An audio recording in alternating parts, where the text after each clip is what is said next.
బీరకాయ చెక్కు వేస్ట్ అవ్వకూడదని దీంతో టేస్టీగా చట్నీ చేస్తున్నాను.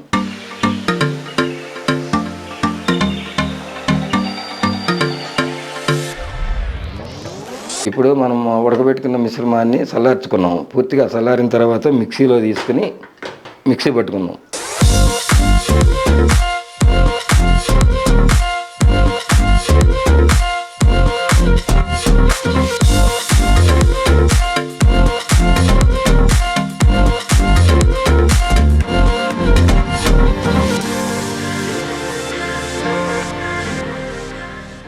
హాయ్ ఫ్రెండ్స్, ఈరోజు మీ బాబాయ్ చేసే రెసిపీ లాస్ట్ వీడియోలో చెప్పాను కదా, బీరకాయ చెక్కు వేస్ట్ అవ్వకూడదని దీంతో టేస్టీగా చట్నీ చేస్తున్నాను.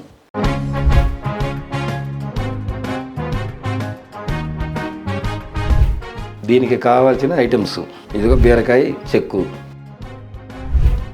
4 టమాటాలు, 12 పచ్చిమిర్చి, కొంచెం కరివేపాకు, కొంచెం చింతపండు, 4 ఎల్లుల్లిపాయలు, 2 ఎండుమిరపకాయలు,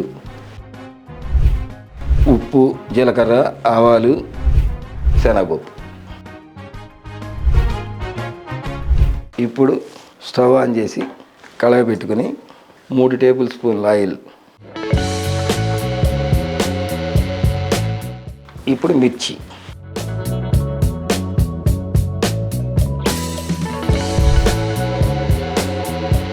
ఇలా మిర్చి వేగిన తర్వాత ఇలా పక్కకు తీసేసుకున్నాం.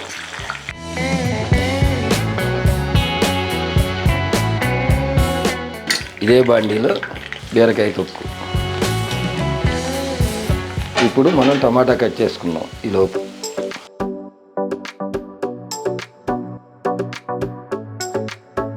ఇప్పుడు ఈ టమాటాలు మొత్తం దీంట్లో వేసుకుని ఉడకబెట్టుకోవాలి.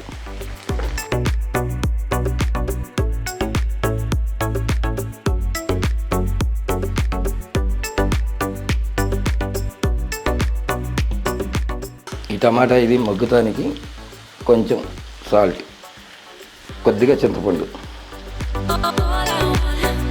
దీన్ని బాగా ఉడకబెట్టుకోవాలి. ఒక 5-6 నిమిషాలు ఉడికిన తర్వాత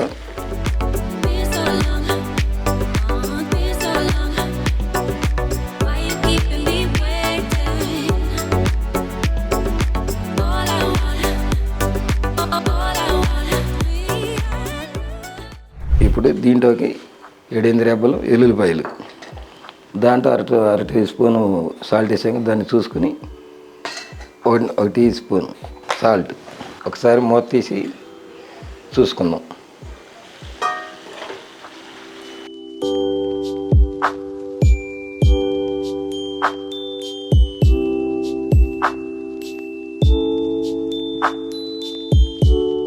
ఇప్పుడు మనం ఉడకబెట్టుకున్న మిశ్రమాన్ని చల్లార్చుకున్నాం. పూర్తిగా చల్లారిన తర్వాత మిక్సీలో తీసుకుని మిక్సీ పట్టుకున్నాం.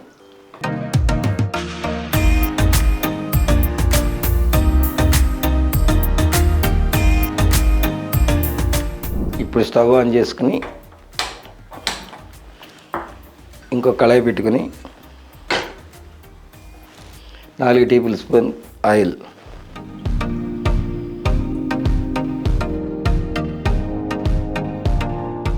ఇప్పుడు 2 ఎండుమిరపకాయలు తుంచి వేసుకోండి, ఆవాలు, మినప్పప్పు, శనగపప్పు, జీరా, 4 ఎల్లుల్లిపాయ రెబ్బలు, వీటిని ద్వారగా వేయించుకోండి.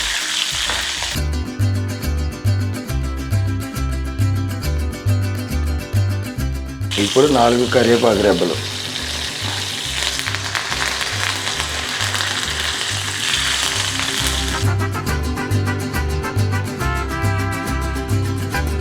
ఇప్పుడు స్టవ్ బంద్.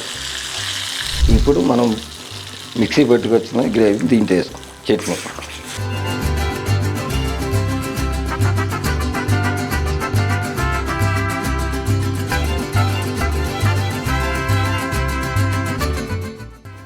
ఈ చట్నీ బ్రేక్ఫాస్ట్ ఇడ్లీలోకి కానీ, దోశలోకి కానీ, రైస్లోకి కానీ, వేడివేడి అన్నంలో నెయ్యి వేసుకుని తింటే చాలా బాగుంటుంది. ఒకసారి ట్రై చేసి చూడండి. నా ఛానల్ని సబ్స్క్రైబ్ చేయండి, షేర్ చేయండి.